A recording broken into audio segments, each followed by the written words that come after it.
देखो लास्ट वाली क्लास में है ना, हम लोग ये इलस्ट्रेशन नंबर 1 को समझने की कोशिश कर रहे थे।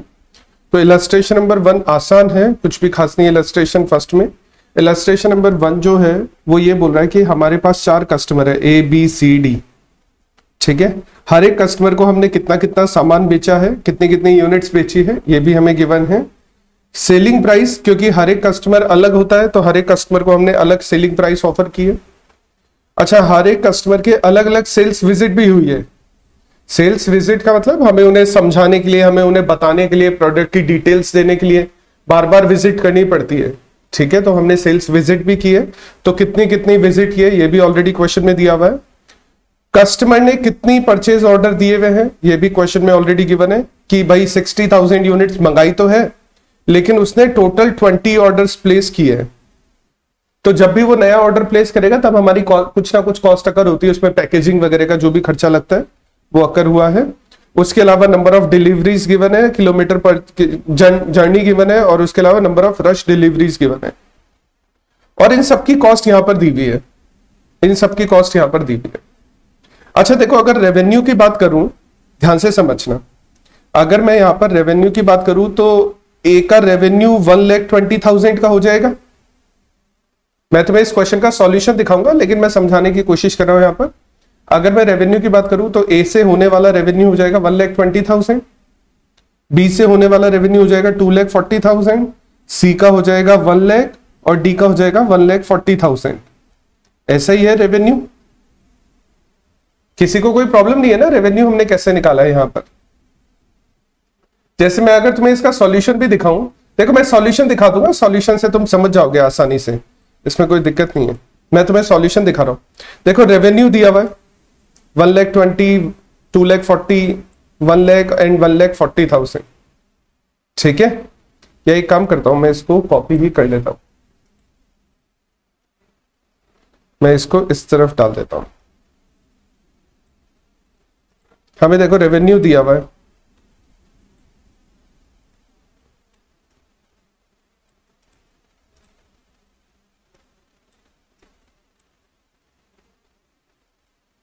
ठीक है, तो रेवेन्यू हो गया अपना।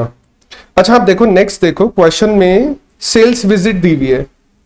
ए के पास हमें 3 विजिट करनी पड़ी और पर विजिट के 2,100 रुपीज चार्ज लगते हैं पर विजिट।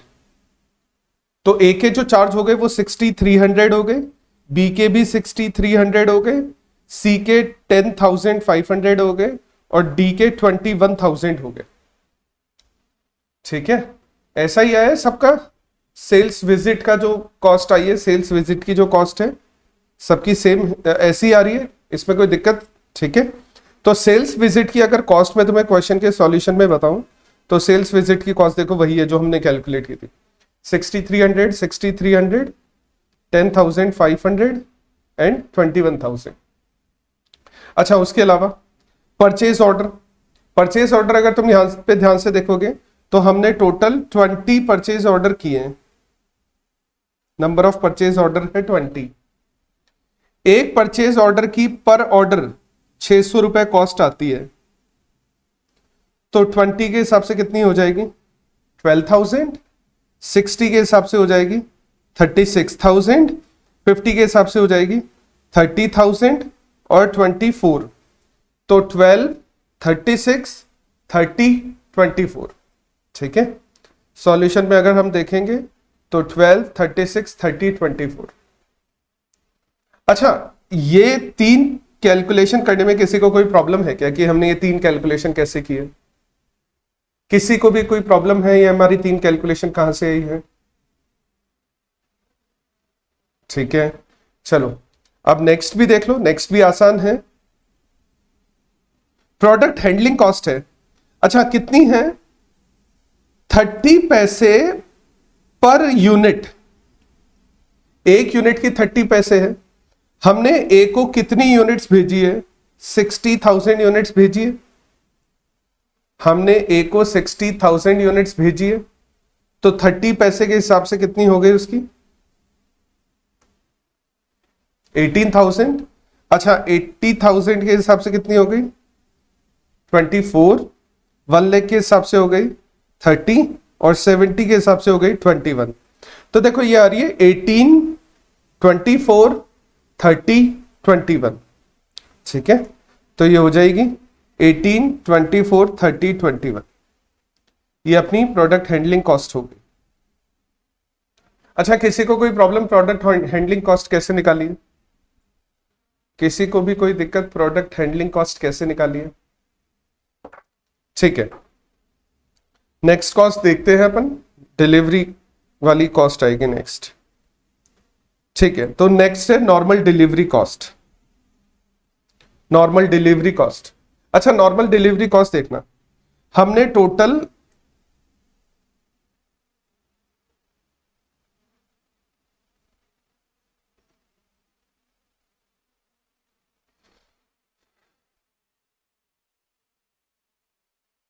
ठीक है, हमने देखो टोटल 12 डिलीवरीज दी है ए को।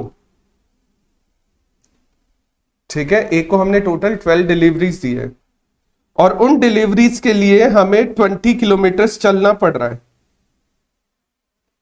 एक डिलीवरी, देखो यहां पे लिखा हुआ है किलोमीटर पर जर्नी। ठीक है, हमें जर्नी कंप्लीट करनी पड़ रही है 20 किलोमीटर की। ठीक है, तो देखो हमें टोटल हमारी जो जर्नी होगी ना वो 240 किलोमीटर की जर्नी हो जाएगी। हमारी जो टोटल जर्नी होगी वो 240 किलोमीटर की हो जाएगी। तो अगर मैं तुम्हें यहां पर जर्नी समझाऊं तो यहां पर जर्नी हो जाएगी 240 किलोमीटर की। ठीक है, 240 की यहां पर हो जाएगी। अच्छा, यहां पर कितनी हो जाएगी जर्नी अपनी? 80 और 480, 560, 560 किलोमीटर हो जाएगा। यहां पे हो जाएगा 250 किलोमीटर और यहां पे आ जाएगा 750 किलोमीटर। ऐसा ही होगा, ये ऐसा ही होगा। अच्छा, 1 किलोमीटर चलने के हमें 20 रुपीज पे करने पड़ रहे हैं। 1 किलोमीटर चलना है तो हमें 20 रुपीज पे करने पड़ रहे हैं। तो 240 किलोमीटर चलने के कितना पे करना पड़ेगा? 4800। 560 किलोमीटर चलने के लिए कितना पे करना पड़ेगा? डबल कर देते हैं तो 11200। 250 किलोमीटर के लिए हो जाएगा 5000 और डबल कर देंगे तो 15000। तो देखो एक तो हो गया 48, एक हो गया 112, एक हो गया 50, एक हो गया 150। तो इसका सॉल्यूशन का, एक मिनट रुको, इसके सॉल्यूशन का, रिमेनिंग सॉल्यूशन का भी एक बार मैं स्क्रीनशॉट ले लेता हूं।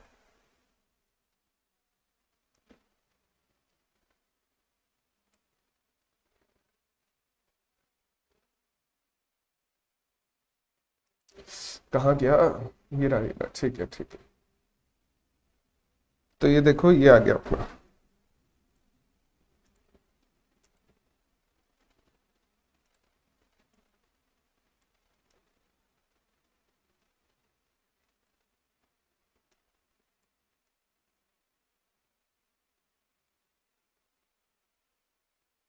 ठीक है, तो देखो वो आ गया अपना 48, 1120, 11,200, उसके अलावा 5,000, उसके अलावा 13,000।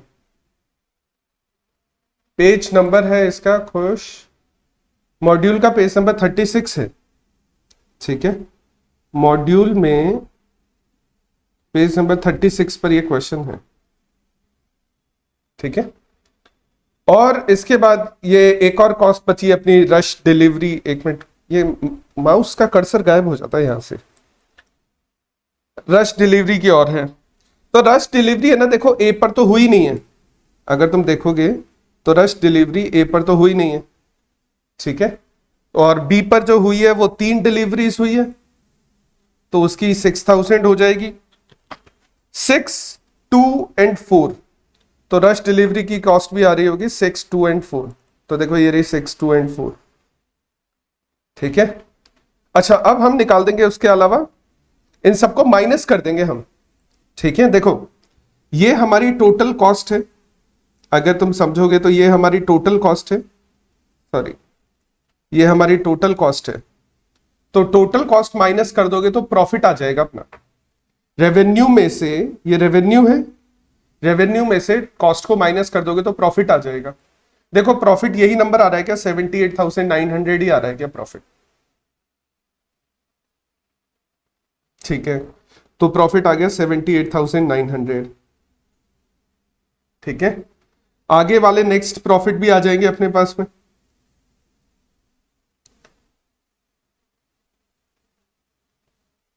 किसी को भी प्रॉफिट की कैलकुलेशन में प्रॉब्लम है क्या कि ये प्रॉफिट कहां से आया है, प्रॉफिट कहां से आया है? किसी को भी प्रॉब्लम है प्रॉफिट की कैलकुलेशन में? और फिर प्रॉफिट सेकेंड वाले का प्रॉफिट डिफरेंट आ रहा है, देख लेते हैं।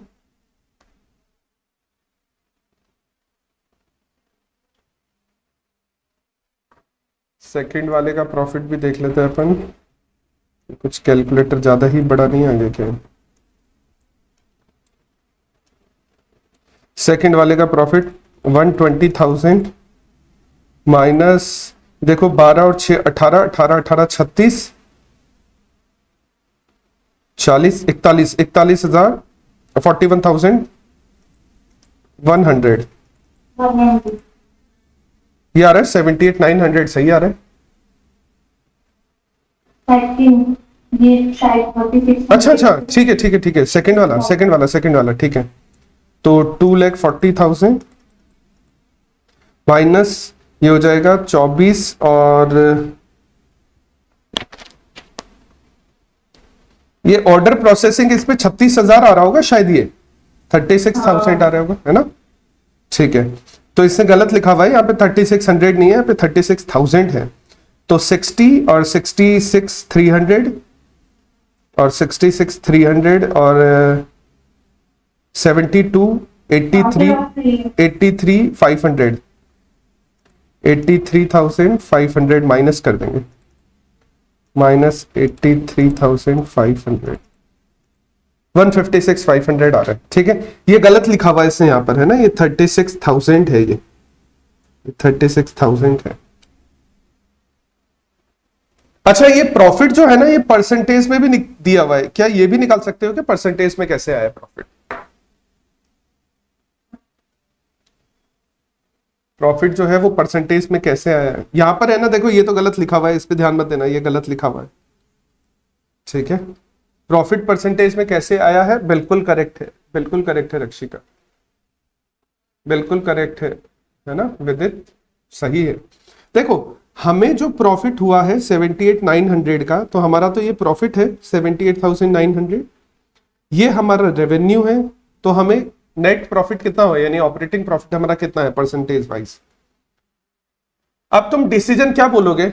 डिसीजन यहाँ पे डिसीजन मेकिंग के लिए कह रहा था कि हमें पता लगाना है कि कौन से कस्टमर हमारे ज्यादा प्रॉफिटेबल है, कौन से कस्टमर हमारे कम प्रॉफिटेबल है। तो तुम क्या बोलोगे? Customer A and B are more profitable,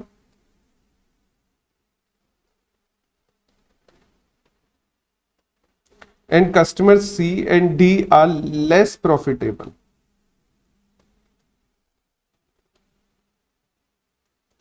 Customer A and B are more profitable and customer C and D are less profitable. That's it. Question complete है। किसी को कुछ भी प्रॉब्लम है क्वेश्चन के सॉल्यूशन में, किसी को कुछ भी पूछना है तो पूछ लो। कस्टमर बी है ना, मुझे मेरे क्वेश्चन का 65.208 है। 65.208। हाँ तो ठीक है, एक मिनट देख लेते हैं अपन, चेक कर लेते हैं, अपने पास कैलकुलेटर है। तो देखो 156,500 तो सही आ रहा था अपना, डिवाइडेड बाय 2,40,000 तो ये आ रहा है 65.20 आ रहा है, 65.21 कर देते हैं इसको। तो ये गलत दिया हुआ है, ये भी गलत दिया हुआ है। जो बी का दिया हुआ है ना, ये 65.21 है, ये यही आ रहा है 65.21। थर्ड वाले का भी 22.5% आ रहा होगा, और फोर्थ वाले का तो सही लग रहा है 55 डिवाइडेड बाय 140।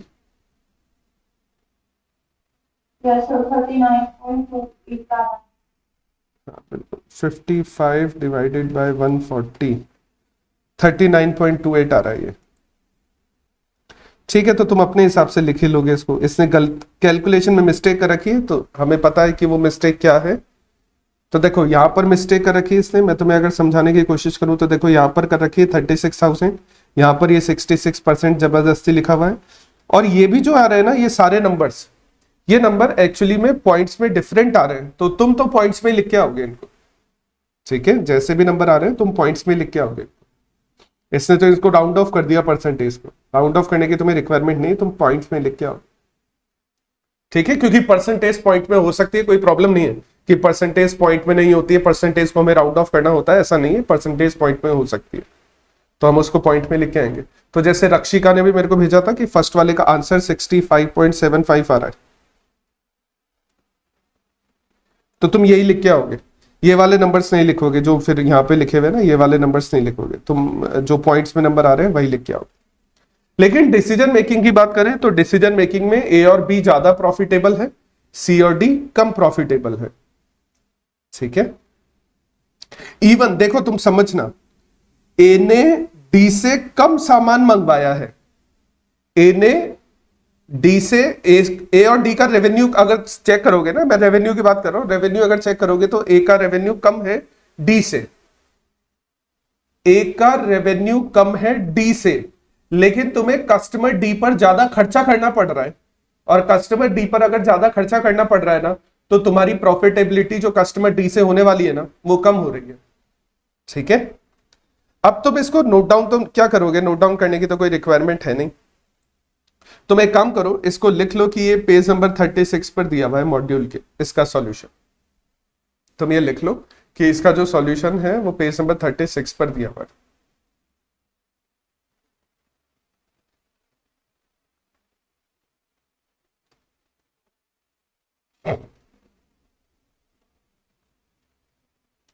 हो जाएगा क्वेश्चन कंप्लीट।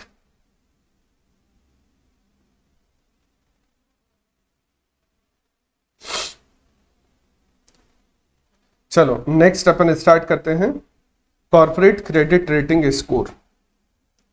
देखो है ना,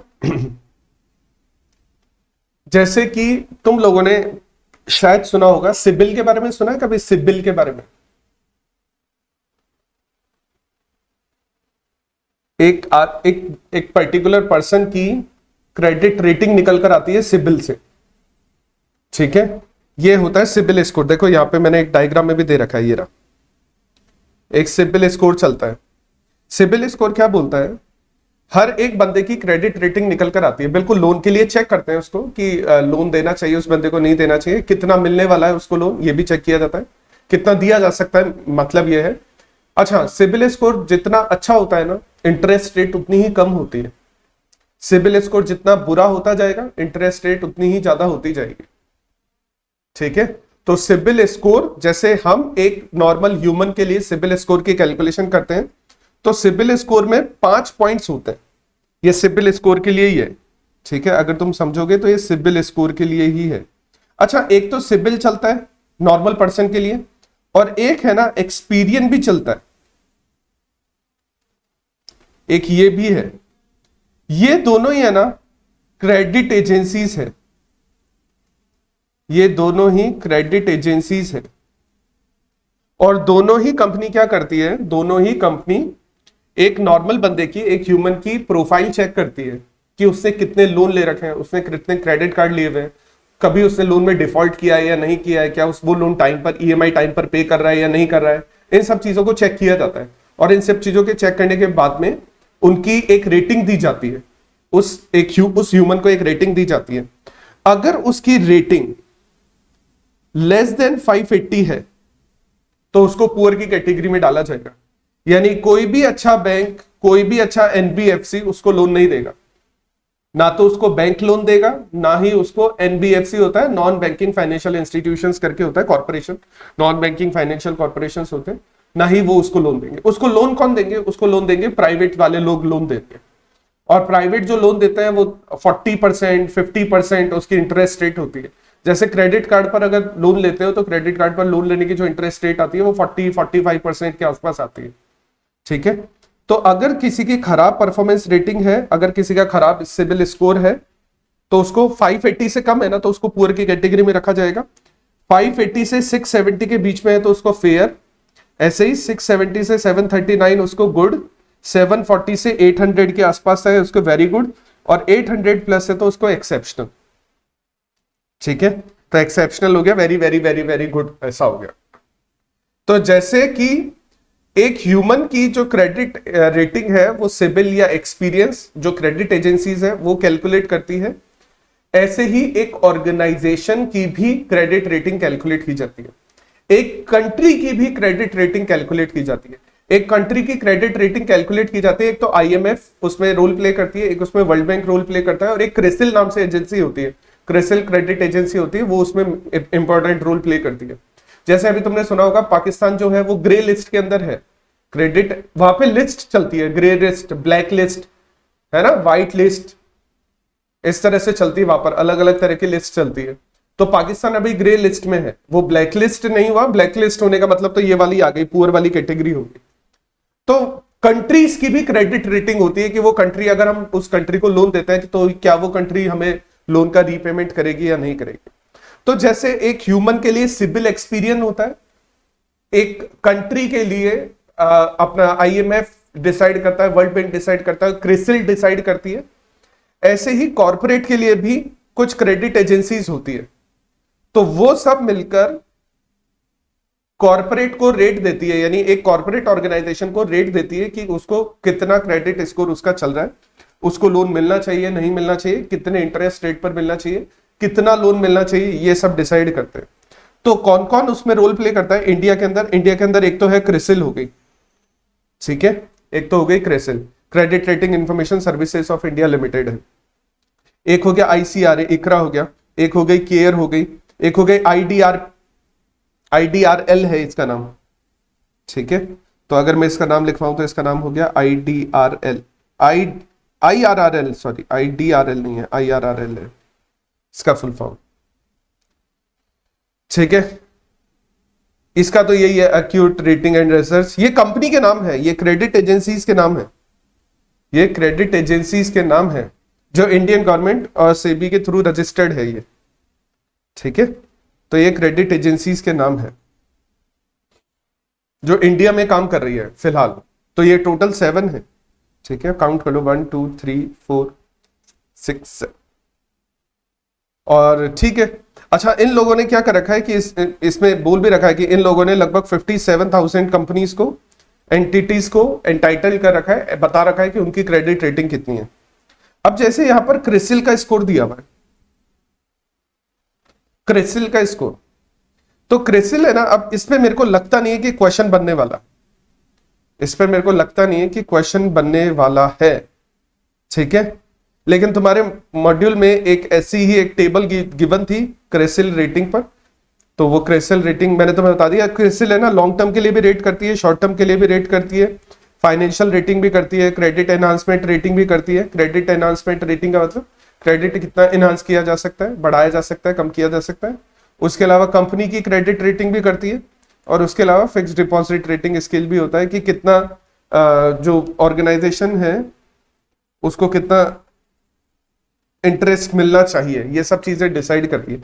ये मेरे को नहीं लगता कि कभी क्वेश्चन पूछेगा इस चीज पर, इस चीज पर कभी क्वेश्चन पूछा जाएगा, मेरे को नहीं लगता कभी पूछा जाएगा इस चीज पर, क्योंकि इसमें ना उनकी रेटिंग दे रखी है, जैसे CRISIL AAA, double A, CRISIL triple B, जैसे स्कूल में होता है ना वो ग्रेड सिस्टम होता है, A++, फिर A+, फिर A, फिर B+, फिर B, फिर C++, इस तरह से। तो ऐसी ग्रेडिंग सिस्टम यहां पर दे रखी है, तो मेरे को नहीं लगता कि इस पर कोई क्वेश्चन पूछा जाने वाला है, ठीक है। बस तुम्हारे मॉड्यूल में गिवन थी तो मैंने ऐसे ही डाल दी एक बार के लिए, कि जैसे एक एक्सपीरियंस या सिबिल स्कोर की ऐसे होती है, इस तरह से चलता है, उसमें क्रिसिल इस तरह से देता है। क्रिसिल है ना इंडिया की सबसे बड़ी क्रेडिट रेटिंग कंपनी है क्रिसिल, ठीक है। और इस क्रेडिट रेटिंग एजेंसीज को, इस वाली क्रिसिल को है ना, एक मिनट रुको, ये पेन काम नहीं कर रहा है।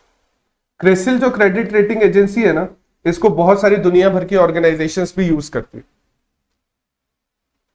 ये क्या करते हैं, ऑर्गेनाइजेशन के फाइनेंशियल स्टेटमेंट का एनालिसिस करते हैं, और ऑर्गेनाइजेशन के फाइनेंशियल स्टेटमेंट का एनालिसिस करके ऑर्गेनाइजेशन को रेटिंग देते हैं। अच्छा, ये फिको की क्रेडिट स्कोर है, ठीक है, तो फिको आया होगा यहां पे, फिको नहीं आया,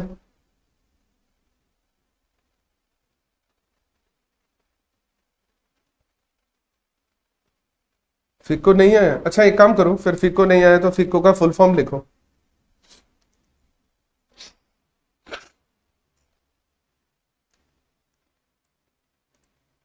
फिको का फुल फॉर्म नहीं लिखा मैंने यहाँ पर, तो फिको का फुल फॉर्म लिख लो। फिको का फुल फॉर्म है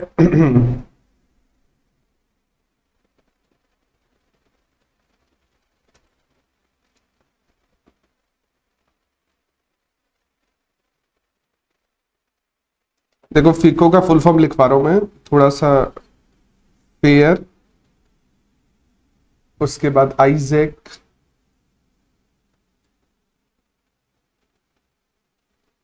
आइजैक कॉरपोरेशन।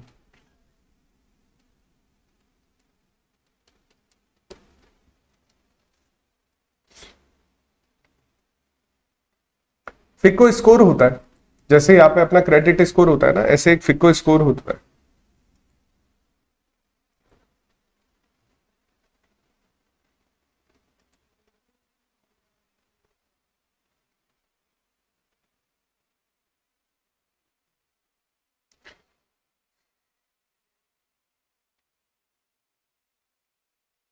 ठीक है, अपना जो क्रेडिट स्कोर होता है उस तरह से फिको स्कोर होता है। अच्छा, अब जो ये क्रेडिट रेटिंग्स है, ये किन चीजों पर डिपेंड करती है? क्रेडिट रेटिंग जो है वो डिपेंड करती है एक तो पेमेंट हिस्ट्री पर, ठीक है, कि हमारी पेमेंट हिस्ट्री कैसी है, हमने सही टाइम पर पेमेंट किया है या नहीं किया है। और अच्छा, पेमेंट हिस्ट्री में सिर्फ ये भी नहीं देखा जाता, सिर्फ ये नहीं देखा जाता कि सही टाइम पर पेमेंट किया है या नहीं किया। पेमेंट हिस्ट्री में ये भी देखा जाता है कि जो तुमने लोन पे किया है वो डिफॉल्ट हुआ है या नहीं हुआ। ठीक है, ये भी देखा जाता है कि जो तुमने लोन पे किया है वो डिफॉल्ट भी हुआ है या नहीं हुआ है। इस तरह से भी उसमें चेकिंग वगैरह की जाती है।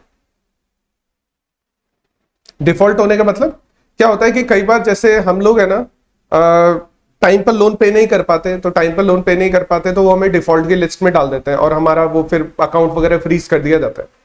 फिर हमारे पास एक बंदा आता है कंपनी की तरफ से, हाँ, ड्यू डेट पर पेमेंट भी नहीं कर रहे और हमने काफी टाइम से पेमेंट नहीं किया, मान लो हमने 6-8 महीने से पेमेंट नहीं किया, तो कंपनी की तरफ से एक बंदा आता है, वो बोलता है आप डिफॉल्ट हो चुके हो, तो आप डिफॉल्ट होने की वजह से अब या तो आप बढ़ा हुआ इंटरेस्ट रेट पे करो, या फिर आप अगर सेटलमेंट करना चाहते हो तो सेटलमेंट करो। तो अगर सेटलमेंट भी किया जाता है ना, तो सेटलमेंट भी उस क्रेडिट रेटिंग में, क्रेडिट जो हमारी पेमेंट हिस्ट्री है ना उसके अंदर आ जाता है कि भाई ये लोन, ऐसा माना जाता है ये लोन तो ले लेता है लेकिन बाद में पे नहीं करता है, और फिर बाद में पेमेंट करने के लिए सेटलमेंट करवाता है। और सेटलमेंट करवाते टाइम क्या होती है कि कोशिश की जाती है कि सेटलमेंट करवाते टाइम कि हमारे पास जो भी एक्स्ट्रा पेनल्टीज वगैरह लगी उनको हटा दिया जाए। ठीक है, तो ये जो क्रेडिट एजेंसीज होती है ना, इसको गलत मानती है कि ऐसा सेटलमेंट है ना, अगर कोई सेटलमेंट करवा रहा है ना, तो वो एक गलत तरीका है लोन का रीपेमेंट करने का, वो एक गलत तरीका है। ठीक है, तो पेमेंट हिस्ट्री वगैरह चेक की जाती है। ठीक है, देखो यहाँ पे लिखा हुआ भी है कि कोई डिफॉल्ट पेमेंट, कोई डिफॉल्ट या डिलेड पेमेंट तो नहीं है। ये नेगेटिव इंपैक्ट डालते हैं क्रेडिट स्कोर पर। अगर कोई डिफॉल्ट होता है या कोई डिले पेमेंट होता है, डिले पेमेंट का मतलब ड्यू डेट के बाद अगर तुम पे कर रहे हो, तो ये तुम्हारे क्रेडिट स्कोर पर नेगेटिव इंपैक्ट डालते हैं। अच्छा, उसके बाद है next higher credit card balance. Higher credit card balance का मतलब ये हो गया कि क्रेडिट कार्ड तुम समझते हो, तो तुम्हारे पास जो क्रेडिट कार्ड है, मान लो तुम्हारे क्रेडिट कार्ड की लिमिट है 2 लाख रुपए की, और तुमने उसमें से 1.5 लाख रुपए की परचेस कर रखी है। 1.5 लाख रुपए की परचेस करके तुमने उसको ईएमआई में कन्वर्ट करवा दिया है, तो तुम्हारे क्रेडिट कार्ड का यूटिलाइजेशन है ना 75% हो गया। अगर तुम ध्यान से समझोगे तो तुम्हारे 50/20, 50/20 का मतलब हो गया 3/4, हाँ बिल्कुल 75% हो गया। तो तुमने तुमने अपने क्रेडिट कार्ड का 75% यूटिलाइजेशन कर लिया, इसका भी तुम्हारे क्रेडिट स्कोर पर इंपैक्ट पड़ता है। देखो यहाँ पे लिखा है कि जितना ज्यादा आउटस्टैंडिंग बैलेंस रहेगा क्रेडिट कार्ड में, उतना ही तुम्हारा नेगेटिव इंपैक्ट रहेगा क्रेडिट स्कोर पर। ठीक है, क्रेडिट मिक्स। अच्छा, कुछ क्रेडिट कार्ड ले रखे हैं, कुछ लोन ले रखे हैं। अब लोन में भी अलग अलग तरह के लोन होते हैं। तुमने ऑटो लोन ले रखा है, होम लोन ले रखा है, पर्सनल लोन ले रखा है, अलग अलग तरह के लोन ले रखे हैं। यहाँ पे लिखा हुआ भी है कि तुमने सिक्योर्ड लोन ले रखे हैं, तुमने अनसिक्योर्ड लोन ले रखे हैं। ठीक है, और तुम उनका टाइम पर पेमेंट भी कर रहे हो, इसका पॉजिटिव इंपैक्ट पड़ता है। ठीक है, तुमने क्रेडिट कार्ड ले रखा है, तुमने और भी अलग अलग तरह के लोन चलते हैं, क्रेडिट कार्ड भी एक तरह का लोन है। ठीक है, एक अपने ये भी लोन होता है, क्या बोलते हैं इसको, जितना अकाउंट में पैसा होता है उससे ज्यादा पैसा निकाल लेते हैं, उसको क्या बोलते हो तुम लोग, कॉमर्स के वाले स्टूडेंट? अकाउंट में ज्यादा, बैंक ओवरड्राफ्ट। हाँ ओवरड्राफ्ट करवा लेते हैं, तो ओवरड्राफ्ट भी एक तरह का अपना बिल्कुल बैंक ओवरड्राफ्ट, तो ओवरड्राफ्ट भी जो होता है ना वो भी हमारे लिए एक तरह से लोन ही होता है वहां पर, ठीक है। अच्छा उसके अलावा इंक्रीज इज डेब्ट बर्डन, तो देखो है ना, जितना ज्यादा तुम लोन की क्वेरी करते हो, जितना ज्यादा, यहां पे लिखा हुआ है साफ साफ, जितना ज्यादा तुम लोन के लिए क्वेरी करते हो, ठीक है, तुम बार बार लोन के लिए अप्लाई करते हो, बार बार तुम्हारा रिजेक्ट हो रहा है, तुम क्रेडिट कार्ड के लिए अप्लाई कर रहे हो बार बार, वो तुम्हारा बार बार रिजेक्ट हो रहा है, अलग अलग बैंक में अप्लाई कर रहे हो लोन के लिए, अलग अलग बैंक में क्रेडिट कार्ड के लिए अप्लाई कर रहे हो, तो उसका इंपैक्ट नेगेटिव होता है तुम्हारे क्रेडिट स्कोर पर। देखो क्या होता है, जब भी तुम लोन के लिए अप्लाई करते हो या जब भी तुम क्रेडिट कार्ड के लिए अप्लाई कर रहे हो, तो बैंक है ना तुम्हारा हमेशा सिबिल स्कोर चेक करता है। तो जब भी तुम्हारा सिबिल स्कोर चेक किया जाएगा तो बताया नहीं जाता है, लेकिन लगभग है ना 5 या 7 पॉइंट है ना तुम्हारा सिबिल स्कोर माइनस में चला जाता है। जब भी तुम्हारा सिबिल स्कोर चेक किया जाता है तो 5-7 पॉइंट तुम्हारा जो सिबिल स्कोर है ना वो माइनस में चला जाता है। तो जितनी ज्यादा तुम क्वेरीज करते हो ना, लोन और क्रेडिट कार्ड के जितनी ज्यादा क्वेरीज करते हो, तुम्हारा सिबिल स्कोर नेगेटिव जाता रहता है और इसकी वजह से तुम्हारे सिबिल स्कोर पर नेगेटिव इंपैक्ट पड़ता है। तो जब तुम्हें लोन चाहिए ना सिर्फ तभी क्वेरी करो, जब तुम्हें क्रेडिट कार्ड चाहिए सिर्फ तभी क्वेरी करो। कंपनी की तरफ से कॉल आता है कि भाई ठीक है सर लोन ले लो, मैम लोन ले लो, कंपनी की तरफ से कॉल आता है क्रेडिट कार्ड ले लो, तुम्हें नहीं भी चाहिए फिर भी तुम बोल देते हो एक बार अप्लाई करके तो देख लेते हैं क्या होता है। जैसे ही वो अप्लाई करने के लिए तुमसे वो अपना वो तुम्हारा पैन नंबर वगैरह लेगा, वो पैन नंबर वहां पर डालेगा, फिर तुम्हारी सारी क्रेडिट रेटिंग निकाल देगा, वो सिबिल स्कोर निकाल देगा। तो जैसे ही वो सिबिल स्कोर निकालेगा ना तुम्हारा सिबिल स्कोर कम हो जाएगा, थोड़ा सा एक बार देखने का कम हो जाएगा, तो उस वजह से तुम्हारे पर तुम्हारा सिबिल स्कोर पर नेगेटिव इंपैक्ट पड़ेगा, ठीक है।